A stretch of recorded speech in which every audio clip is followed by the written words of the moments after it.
Hi everyone. Let's look at the 2023 prelim paper for Gauteng province paper 1. We just finish off the third question. I don't think I'll be doing question 4 fit because question 4 fit it's theory. Right, it's basically outright theory that I don't really need to look at. Right, but I'll do this particular question because there are one or two things that can be a bit of a challenge. Right, looking at this question paper, right, it's 35 marks. That should take you at least 30 minutes. Right, if you're plus or minus with 5 minutes, it's okay. But if you're plus 10, more than 10 minutes, there will be a problem for you to complete the next question. Right, so if you are quick enough, that's better.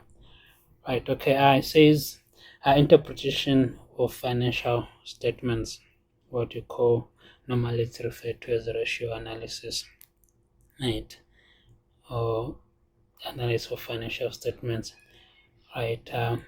Then it says Quality Electronics Limited, that's the company. The company trades in electrical equipment.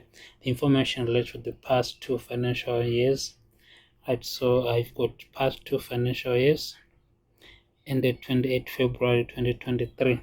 Right, so you've got year end 28 February 2022 and 28 February 2023. Like C. Cruz, the CEO,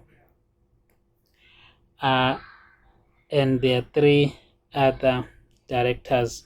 So C. Cruz is the CEO, and there are 3 other directors.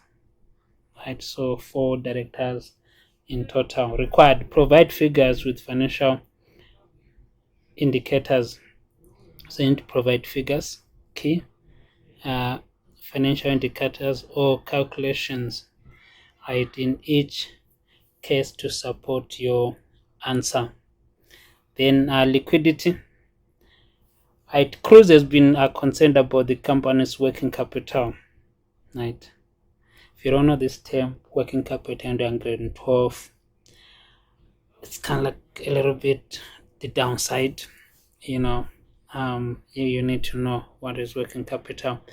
Right, if you can't like guessing what working capital is, you find it difficult to answer this particular question. So over the years, he proposed a new approach to the directors of converting assets into cash quickly. So there's a new proposal. Quote 2 financial indicators and explain why he is justified. So you need to quote 2 financial indicators, then explain, right, why his concern is justified. Then question 3.1.2, remember we're just reading questions those 2 to go to the information. Risk and gearing. A shareholder is proposed that Cruz acquires a loan from his wife. And basically in this, before we even look at analysis, right, ethically it's not good ethical practices that a shareholder asks the directors of the company to get a loan from the wife who works in a bank. Right, ethically it doesn't basically give a good standing in terms of ethical standing. There's kind of like a conflict of interest there, right, from start with the the wife of the shareholder, right, the shareholder himself, then coming all the way to the director if they go ahead and do acquire the loan, because we don't know whether do they really need the loan, number one. Do they really qualify for the loan, number 2, and is it a good practice to do that? Right, Cruz did not agree with this proposal. Fair and fine. So Cruz denied. Explain why you agree with Cruz. Quote 2 financial indicators as well. Then dividends. The director decided to decrease the dividend payout ratio due to profitability, right? So they decreased the dividend payout ratio due to profitability and slow growth rate. Provide a calculation which validates their decision. Give one reason why they took this decision. It's like the question is saying, show us the reason why they made that decision to decrease uh, the dividends. Because if you're going to show a calculation that validates their decision, at what is their decision? They decide to decrease the dividend, right? So a validation of a decision basically means um, the reason, right? I think the question should have put like provide a calculation to validate the decrease, right, in payout, right?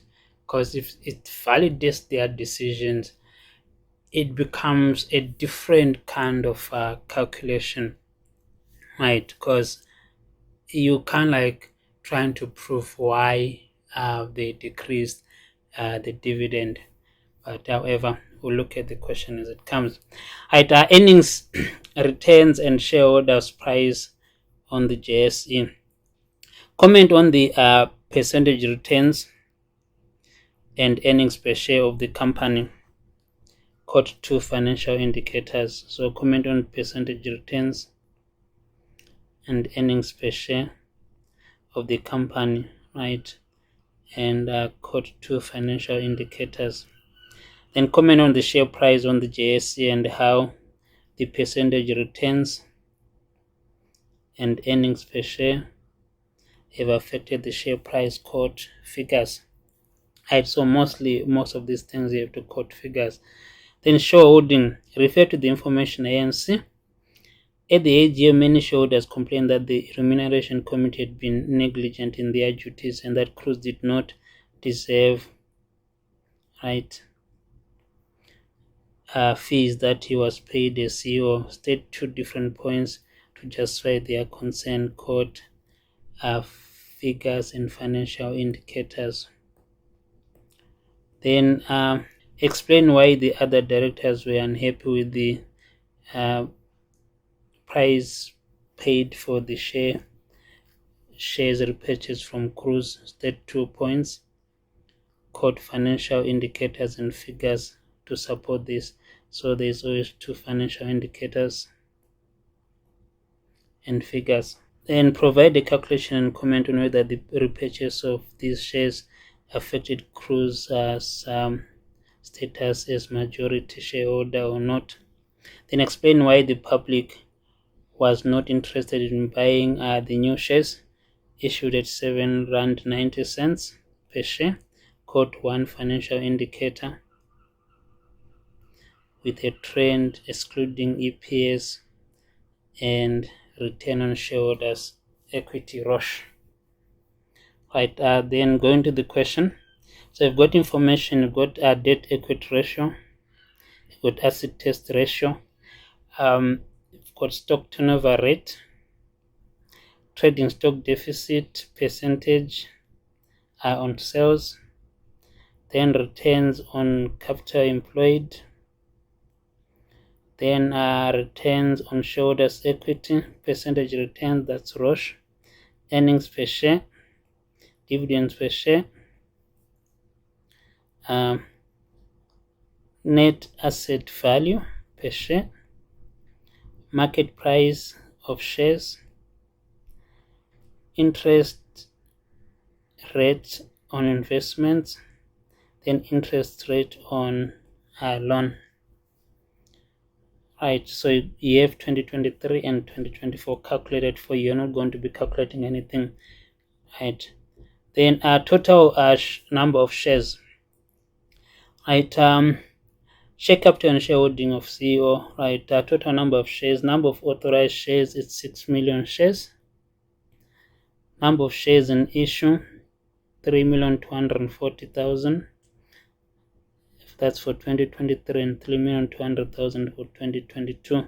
The number of shares owned by Cruz, right? These are the number of shares that Cruz owned. At the directors meeting on 1 March 2022, that's at the beginning of the financial year, it was decided to repurchase 35,000 shares from CEO, right, Cruz, at 13 Rand per share.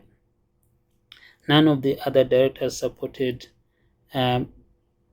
this decision. Then a further 75,000 shares were issued on 30 April 2022. That's barely a month later. So I wonder why they were repurchasing the other shares and then buy more shares later on. The listed issue price of the purchase was originally $7.90 per share. Due to a poor response from the public at this price, the directors agreed to sell the shares at R6.17. Directors fees paid to CEO. We know that's C Cruz, 2,500,000 2023, 2,000,000 2022. Total fees paid to 3 directors, that's 1 million, 3 million, which is 1 million for each. Right, then let's look at answering the question that we are given. Right, first start with question number 3.11. 3.1. Cruz has been concerned about the company's working capital. So our major focus here is working capital. Over the years, he proposed a new approach to the directors of converting assets into cash quickly. Quote 2 financial indicators and explain why his concern is justified. Right, if you come to our question here, 2 financial indicators. Right, working capital, basically, just to explain, is the difference between current liabilities and current assets. That's your working capital. So working capital hovers around the current assets.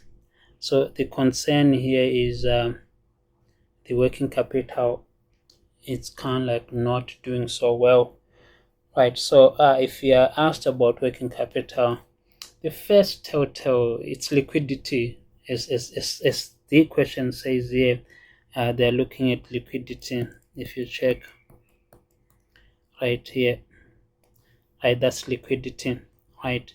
So if you're looking at liquidity, mostly you're looking at something surrounding the liquidity analysis, where you have things like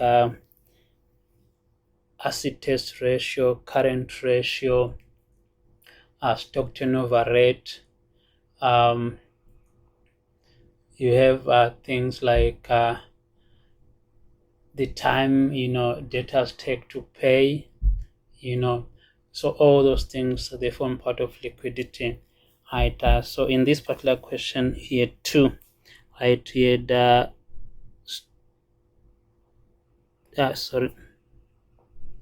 he had acid test ratio and stock turnover rate. So those are the financial indicators they're supposed to quote, right? So in this particular instance, right, the acid test ratio, you should know what acid test ratio is, right? Acid test ratio,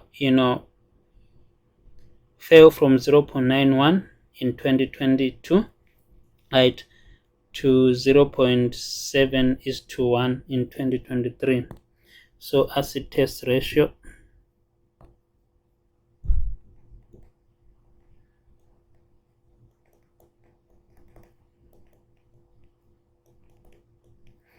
right, fell from 0.9:1 to 0.7:1.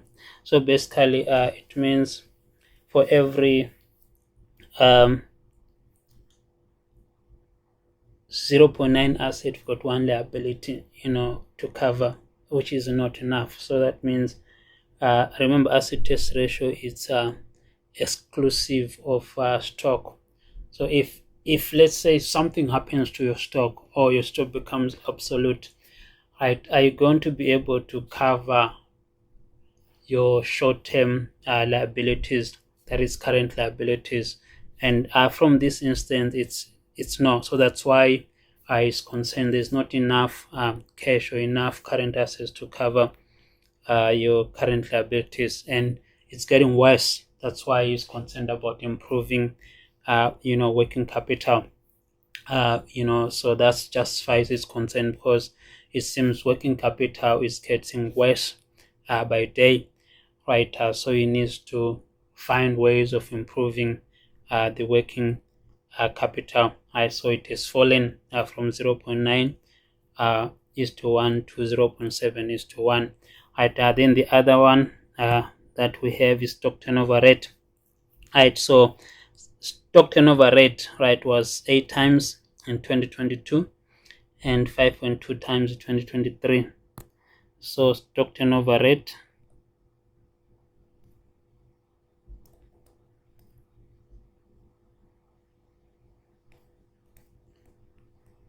fell from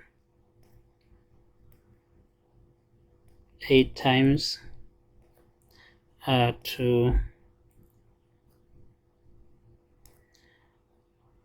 5.2 times. And basically, our stock turnover rate is a rate that measures how many times do you have to replace stock, right? How many times you go buy a new stock, right? Because as long as your stock is finished, right, you need to buy new stock. So stock turnover rate was 8 times. That means you went to the shops 8 times to restock your goods. That is in 2022, but in 2023 it's only 5.2 times. Remember, when you're looking at stock turnover rate, right, there is no specific rate. It depends with the line of business. You just have to be careful.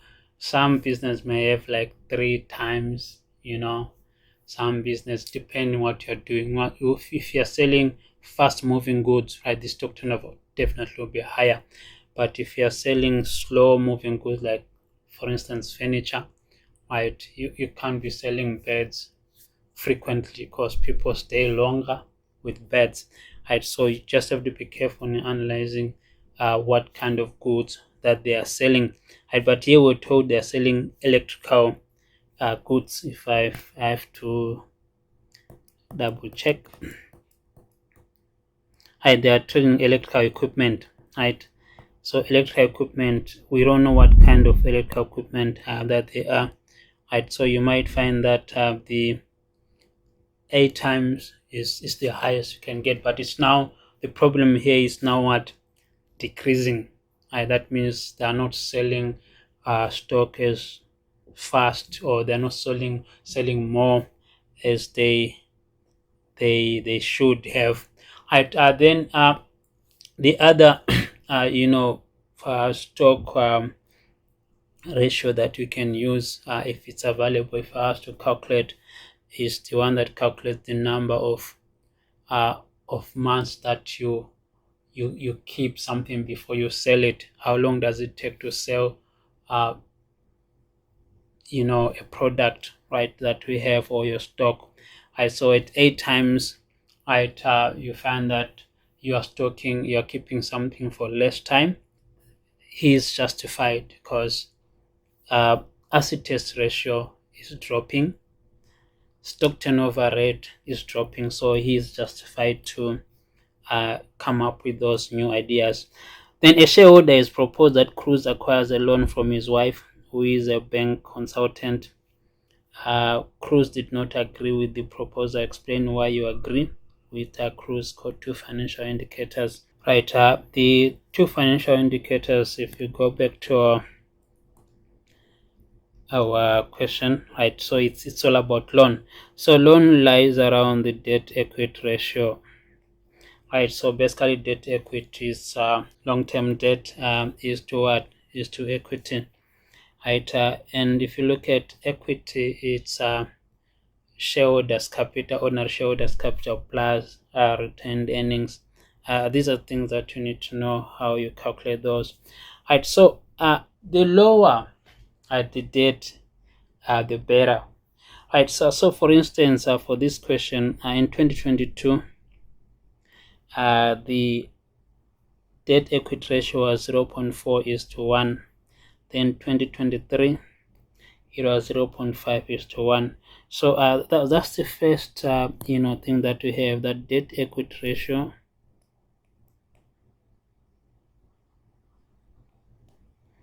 increased, right? From 0.4:1 to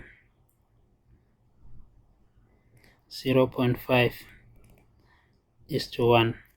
Right, you see, it looks like they did acquire another loan just the previous year, right? That's the first thing that we have here, right? Is it advisable? Because if they acquired loan and that particular loan improved their debt equity because they generated more profit using that loan, then there will be nothing wrong with acquiring another loan. But if you acquire a loan and you still find that you can't generate enough profits to improve your debt equity, then acquiring another loan won't solve anything. That means the use of the loan is not being used to benefit in generating more income for the shareholders, right? So he's justified, number one, right? Then number two, we look at the other financial indicator, return on capital employed, return on total capital employed, right?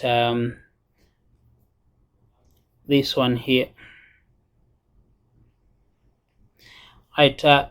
Return on total capital employed, right?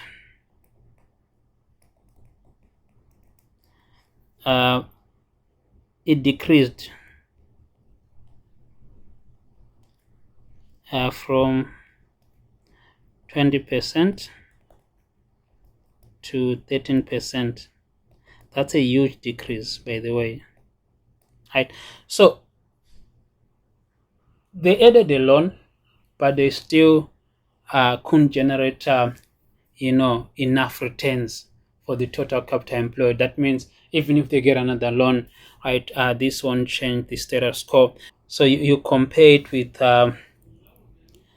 the interest on the loan themselves, on debt, right? If you look at the interest on loan, right, it's 14%, and return on capital employed is what, 13%. So it's not viable that you will be paying 14% for interest on loan, then at the same time getting a return of that loan 13%, making 13% out of that loan. So it's not even covering the interest on the loan itself. So these are the comparison that you need to make. So it's justified adding another loan to increase your finance cost, right? And more likely, because of the way this company is operating or is generating income, it will decrease your return on capital employed further, right? So that was justified. Then you have they provide the calculation invalidates their decision. That's 3.1.3. Let's look at 3.1.3. Right, dividends. The director said decrease the dividends payout ratio. So we're looking at the dividends, right?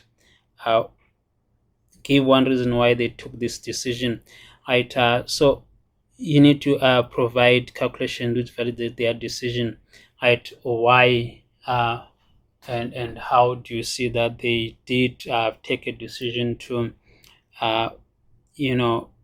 reduce or decrease the payout, right? If you look at the dividends here, right? So basically dividends, for you to know what happened, right? You look at the earnings per share versus the dividends, right? So what is earnings per share, right? Earnings per share is basically the residue, what belongs to the shareholders after taking into account every expense, every cost, right? So earnings per share, basically we're calculating profit after tax, right? Uh, as a return of total shares that are in the company. So when you're looking at earnings per share, basically we're saying of the profit, right, that remains for the year, right, net profit for the year, right, how much belongs to the shareholders, right? So that's earnings per share, right? So this is undistributed profit. If we have to put it in a layman's language, this profit that belongs to the shareholder. That is after taking every, you know, expense, finance costs out. What remains. That's what belongs to the shareholder. So in that amount of money, how much is it per share? Each share, right, gets how many earnings, right? So basically, that will be profit after tax divided by number of shares, right? But then, no, most times you rarely find companies that uh, pay out the entire profit, right? It's very rare. So you get earnings per share, right? Then after getting earnings per share, right, the directors decide how much they're going to pay out as dividend. That becomes dividend per share, right? Okay, so if you look at this question, in 2020, the earnings per share was 93 cents. That basically means 93 cents per share, right? You can calculate profit. These are other things that the way they're asking questions, you will be asked to calculate profit from earnings per share. If you are given the number of shares, you can calculate profit after tax, if we have to say, right? So earnings per share is 93 cents per share, right? But they paid out 90 cents, right? So if you go to the question, right? So in 2022, right, uh, 3 cents was retained.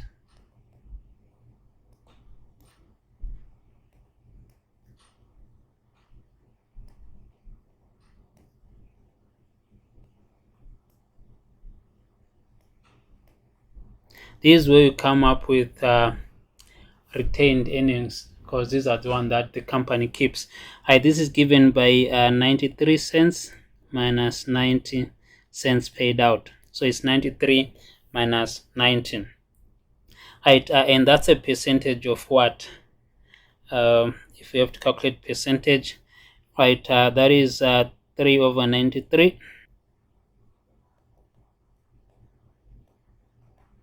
That will give you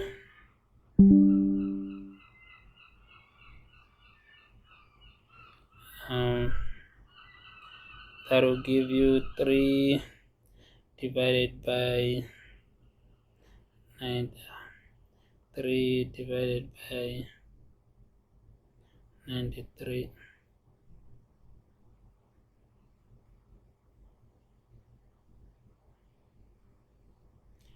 divided by 93 times 100.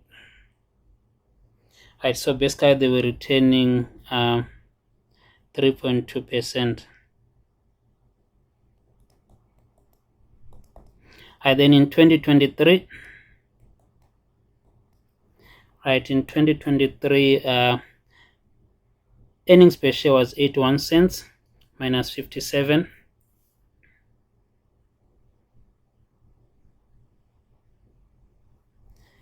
So in 2023, 24 cents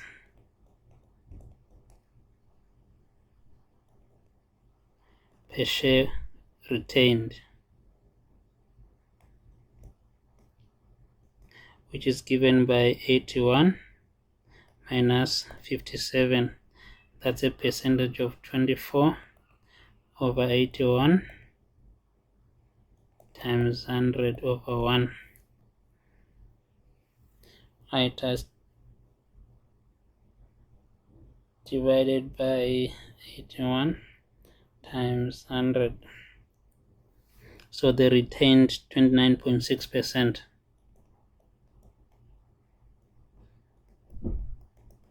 Right, that's a huge. So in 2022, they only retained 3% of their profit or earnings per share. Right, then in 2023, they retained 29%.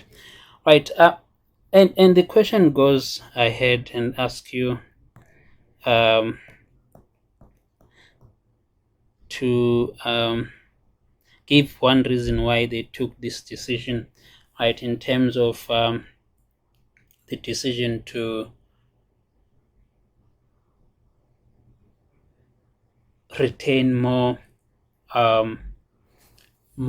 profit or more earnings, right?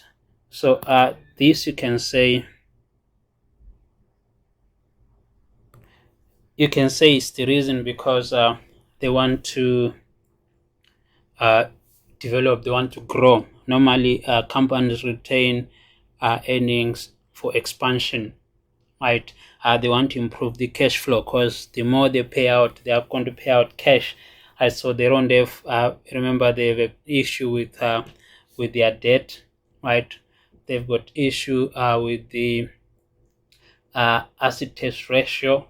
They've got the issue with stock turnover rate. So maybe they want to kind of like improve on their cash flow, or they want to expand. That's future growth, right? So those are the reasons that you can give in there. So it's for expansion, right, or growth, or cash flow. That's cash flow improvement. Right, so those are some of the things that they can use for that to improve their cash flow.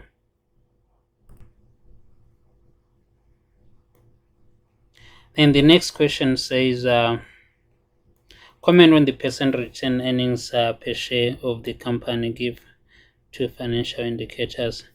Right, percentage returns and earnings per share. Right, if you look at the percent return and earnings per share, right, they're just asking you to comment. Right, the percent returns, right, to go the ROAS, right, capital employed as well, right, and they said the other one that I need to comment on is the comment on the percent return and earnings per share and the earnings per share. Right, we touched on earnings per share earlier, right, when we were dealing with the previous question. So earnings per share, right, decreased, right. So the question is basically asking to comment earnings per share decreased, which signifies a reduction in profit making. So earnings per share EPS decreased from 91 cents to 81 cents. Hope that's correct. 93 cents to 81. So 93 cents to 81. That means the basically the business what they did is it might be because of different reasons, and as you have seen, they took an additional loan that is shown by an increase in the debt equity ratio from 0.4 is to 1 to 0.5. Maybe that might have taken a little bit of the loan, of more of the profit. Remember, earnings per share is profit after tax, and that will be after finance cost as well, right? So it decreased from 93 cents to 81 cents, which shows a decline in in the profitability, or what belongs to the shareholders. Then it asks you to comment on the returns on shareholders equity. Right, a return on shareholders equity, right, decreased as well. Roche uh,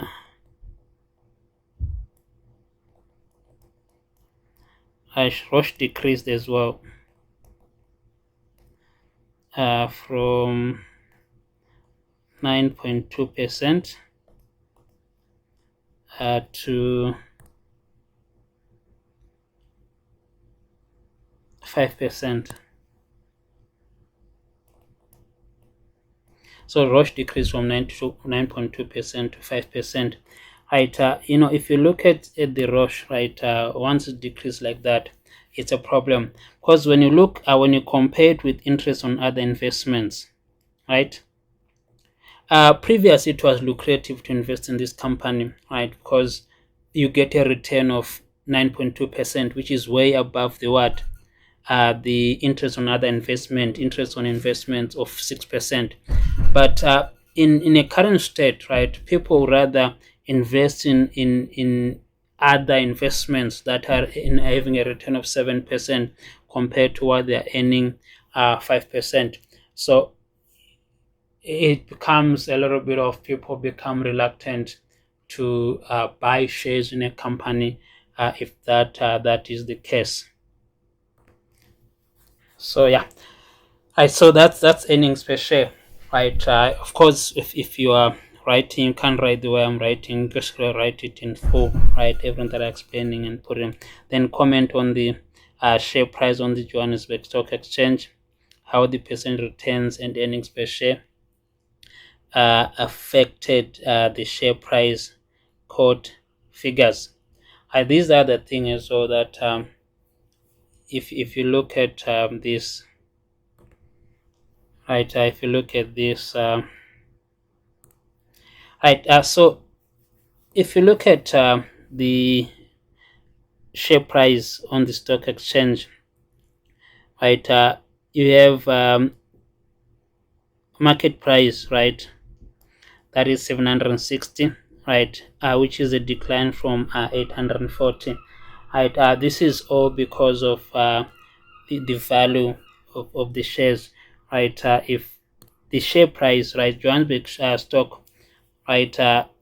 So the JSE dropped from, or the market price dropped from,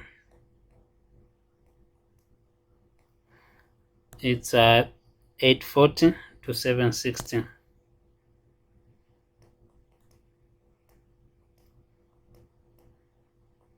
Right, this gives you 840 minus 760. This gives you 80. So remember, these are cents, right? Which is a percentage of 80 over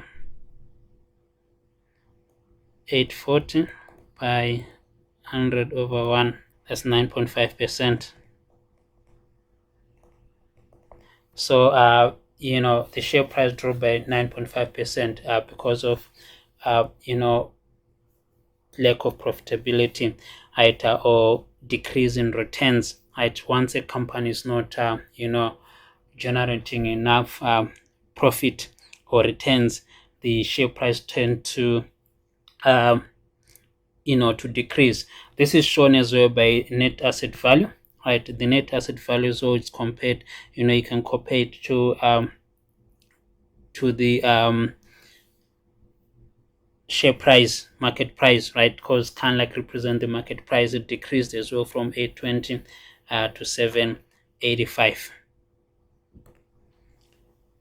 Right, so you can include the NAV here. Right, the NAV basically decreased from 820 cents per share to 785.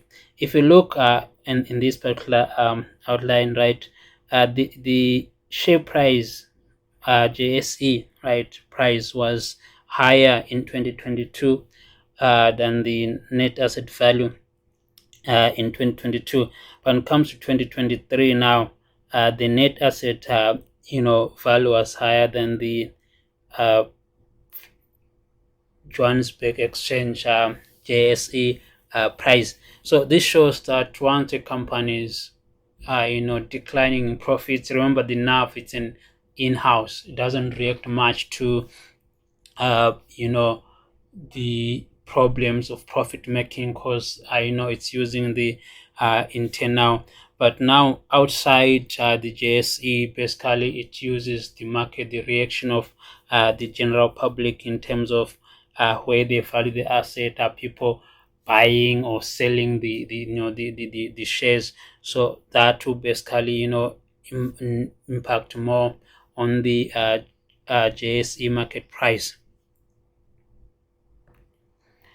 Then moving to the last question, I think state 2 different points to justify their concern court figures, right? So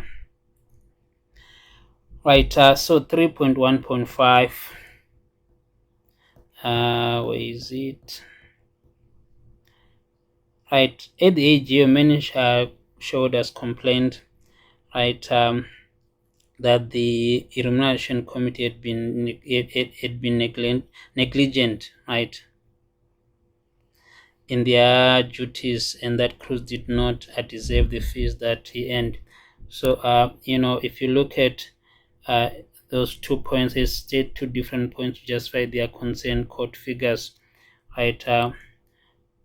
We're looking at this here.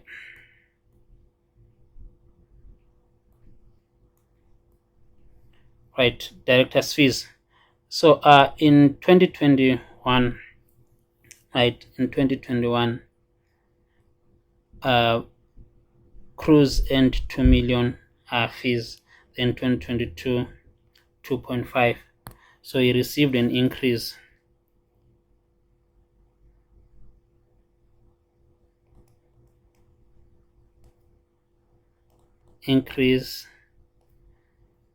of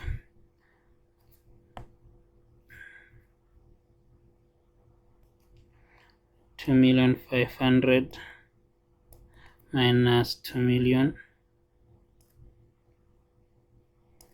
which is 500,000. Can anyone justify him receiving that 500,000 for? Because number one, the company is not generating profit, it's not doing better than the previous year, but then he went on and received an increase of 500,000. Maybe if he had left that 500,000 there, right, was not increased, that was going to increase the profits of the company. Maybe those are things that you can throw them in, right? If 500,000, that's a lot of money. That can improve the company profitability, to improve definitely the NAV, maybe with 1% or so, right? Not to improve the earnings per share or dividends per share, right? Morely earnings per share, because that will add 500,000 more on there. Then the second thing that you look at, why is not justified.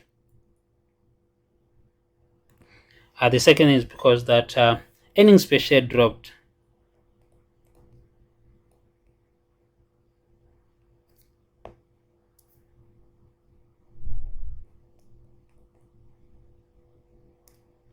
Decreased. So why is he being awarded a bonus? Right? Why is being given 500 increase in his fees, when in actual fact earnings per share are reduced? Right, so at the end of the day, and you can calculate percentage reduction in earnings per share. We calculated it earlier.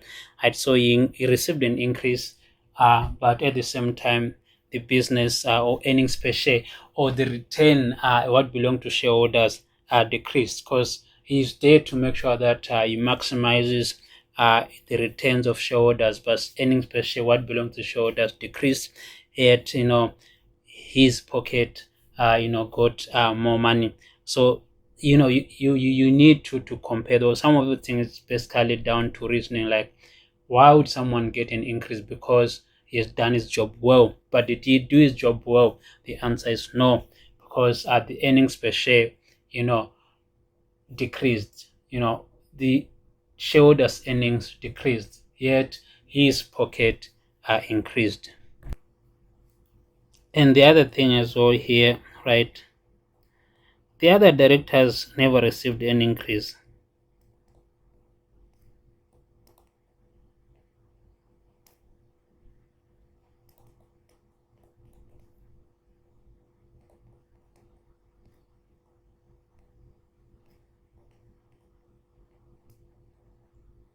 They never received an increase. So that would be something that, is of concern. Why him alone?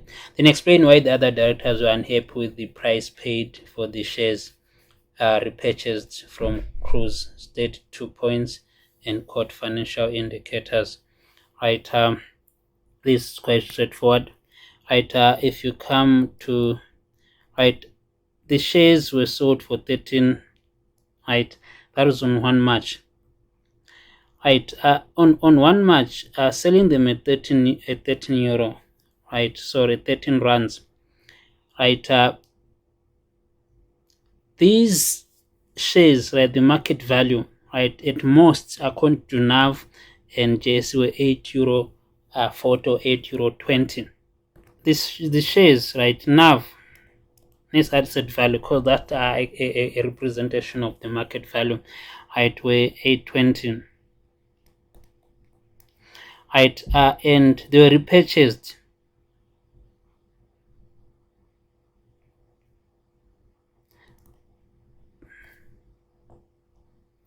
at 13 runs. Right, they were repurchased 13 runs, which is a difference of what?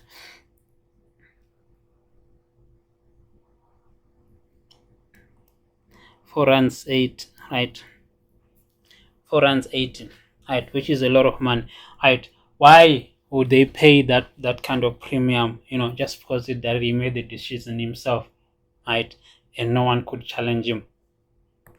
So basically, we can say, he can set price for himself. Inflated his own shares because he wanted money. Because you can see, 1 month later they issued more shares, right? And what issue price they issued? I saw the premium that he received for those shares was too high. Then we can talk about the market price. The market price was 840, and that's 13 euro, 13 rands. I don't know, I'm up with euros. Was 13 rands, so this gives you a difference of 4 euro, 4 rands 60. Right, again, it's still the same, right? They are inflated, right? And this will more lead to compromising the cash flow of the business, because they're just paying out what they shouldn't have paid out from the first place. Then the next question is, provide the calculation and comment whether the repurchase of the shares affected Cruz shareholding status or not. Right, so if you look at Cruz, because we have it here, right here, 1,830,000 shares. So that's 1,830,000 over 3,200,000, right, times 100 over 1. That gives a percent. Then here's 1,795,000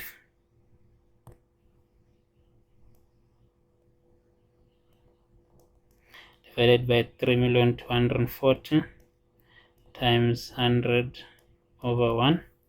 So this will give us 1,830 divided by 3,200, 57.2%. Then the next one, after repurchases, you had 1,900,000, so 1,795,000 divided by 3,240,000, that give you 55.4%. So the answer is no. Why no? He's still a majority shareholder. Remember, for you to be a majority shareholder, you need to have 51%. And if you have 51%, you got the majority shareholder. Everything that you agree with goes. So he's still a majority shareholder. So the answer is no, because he's still a majority shareholder. Right? He just decreases shareholding by 2%, somewhere around there.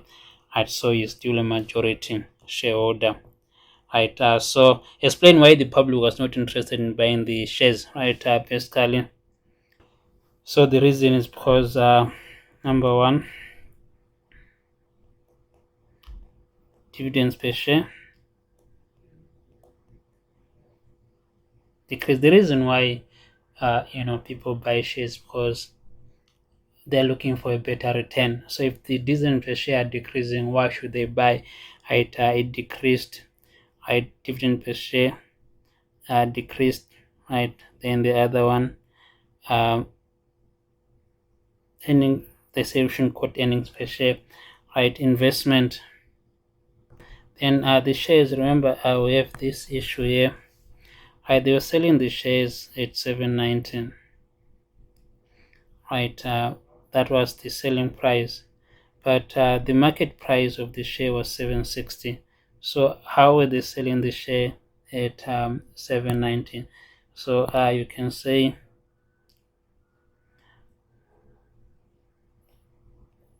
shares priced